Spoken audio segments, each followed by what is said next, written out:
You might be wondering, how much did my flight cost? How much did I spend on experiences? How much did I spend on transportation? How much did I spend on feeding? If you are planning a trip to Zanzibar and these are some of your pressing questions, well, stay to the end of this video and I'm going to give you a budget breakdown of how much my recent trip to Zanzibar costs. Let's get right into it. So in total, I spent close to about $1,300 for my Zanzibar experience, and that was inclusive of flights, accommodation, experiences, feeding, transportation, and some miscellaneous expenses. Now this might be different for you because of the times and depending on when you are visiting, depending on your duration of visit, depending on how long you are staying, this might be different for you. And so if you need assistance in planning your trip to Zanzibar, drop a question in the comment section. I visited Zanzibar somewhere around late June, early July in 2023, and I had a great time. That was my second trip right after COVID and it was amazing. I often tell people you could visit Zanzibar on whatever budget that you have.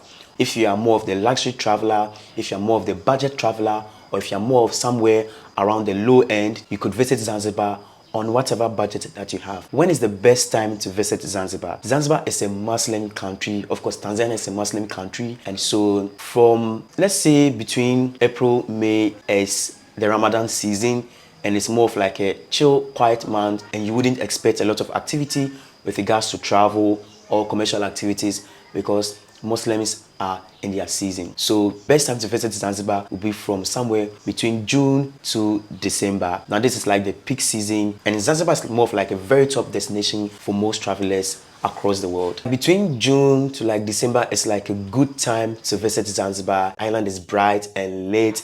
The seas are blue, everything seems dry and bright during that time. You can sometimes visit during the low season or like during the shoulder season, and that might be helpful because the prices of things like accommodation, flights would be on the low end.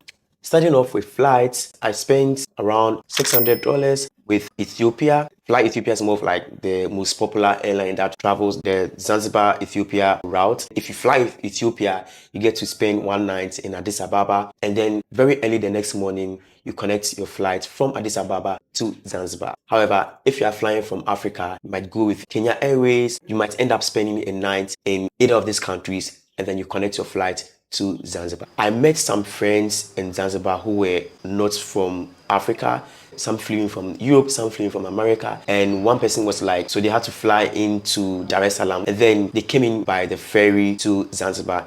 Now let's talk about where to stay in Zanzibar. I always tell people when you visit Zanzibar, the first place you need to stay, maybe spend 2 or 3 days, is Stone Town. Now Stone Town is more of like the capital of Zanzibar, and this is where if you really want to immerse yourself in the history of Zanzibar, Stone Town is the best place to do that. You get to see the market, you get to learn about the history of the Arabians and the Indians. Living in Stone Town, you get to feel the spirit of Zanzibar. You can visit the market, and of course, you can't visit Zanzibar without visiting the night market. There's this vibrant street night market at the Forodani Gardens, and there's lots of food, there's lots of things to sample. I mean, just enjoy street life and enjoy the breeze, enjoy the spirit of Zanzibar in Stone Town. So advice, we spend at least 2 nights in Stone Town. I stayed at Mizingani Seafront Hotel, and that cost about $86 per night for single, and that comes with breakfast, and then it's situated in the heart of Stone Town. It's roughly 15 minutes to 20 minutes drive from the airport, and it's a great place to stay at. So after spending 2 nights or 2 or 3 days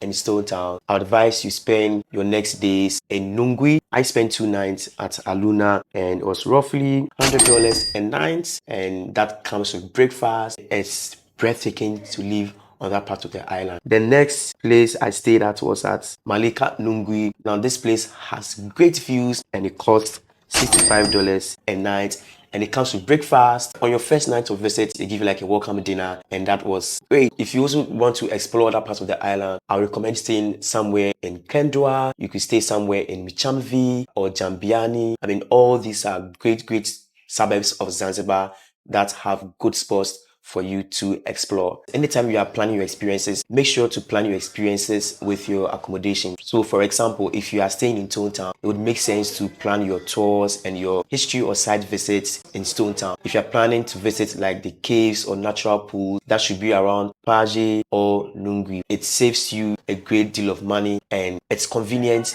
and it's stress-free. Another very important thing about accommodation is if you are planning your stays in Zanzibar, make sure not to opt for beachfront apartments or beachfront options. Beachfront options are quite on the luxury side. If you have a lot of money on you and you want to, experience Zanzibar on the high end, then you could go for beachfront properties. But if you're a budget traveler like myself, it doesn't cost walk to the beach. Most of the properties that are situated away from the beach are roughly like 10 minutes, 8 minutes walk from your hotel. And so instead of splurging so much on a beachfront property, I advise you to spend on somewhere in between that is not so far away from the beach, and you could just take a stroll to the beach. Taking a stroll is exciting because you get to see a lot of things. You get to see some souvenirs you can buy on the street, and you might find a treasure on the street you may never. Another thing to note is Zanzibar is a Muslim country, and so you need to be considerate if you're dressing. There's a general way of dressing, so if you plan to be in your bikini and maybe your hot pants, make sure to be considerate because it's a Muslim country. If you want to go that kind of route, make sure to avoid places that have lots of residential human activities, as this can bring some eyes on you. There's no language barrier in Zanzibar. The common language spoken in Zanzibar is Swahili. However, a lot of people speak English around. Tour guides speak English so well, and so you can get your way around the city with English language and you have no issues at all. With regards to transportation, there are no hill riding apps like Uber or whatever hill riding apps that you know of.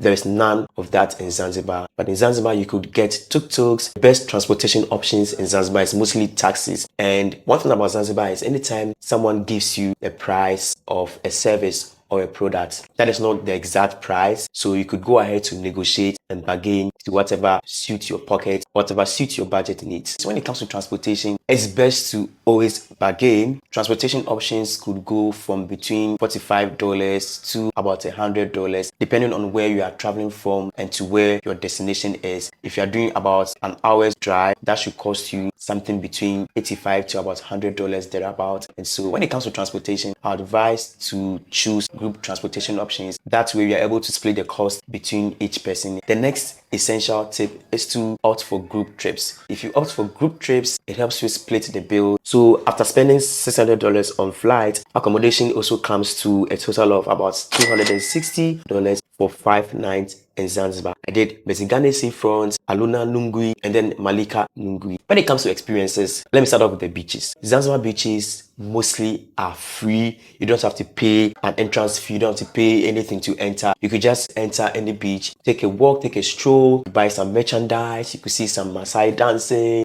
Just have a good time, and beach experiences would cost next to nothing. The next thing is you might want to try to swim with horses, and that goes for $50 per person. And depending on what you want to do, you could go snorkeling, you could go Safari Blue. Now this experience takes you at Nakupenda Island, where you get to go like a boat cruise of this pristine Indian Ocean. You could get to see dolphins if you are lucky, and you have a great time. When it's nighttime, visit the Frodani night market to sample lots of great food. I visited a spice farm in Zanzibar. I did a spice farm tour. I sampled Zanzibar's exotic spices. So if you love spices, you could shop most of these spices, take them back to your country. Experiences in total got me to about $270. The next thing on experience is to visit maybe a cenote or a natural pool. I visited the Malum Caves and I had a great time. It's a natural pool, and I had a great time at the pool. So all in all, Zanzibar is like a good destination to visit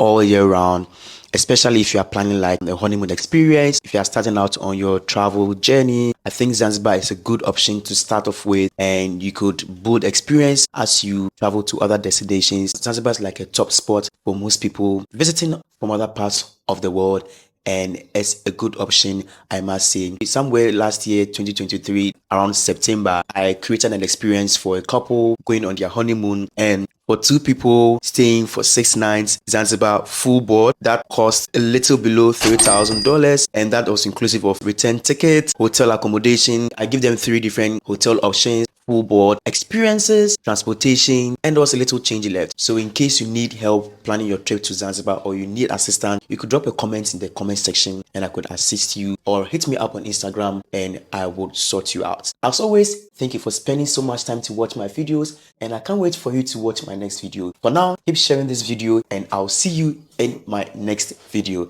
It's bye for now.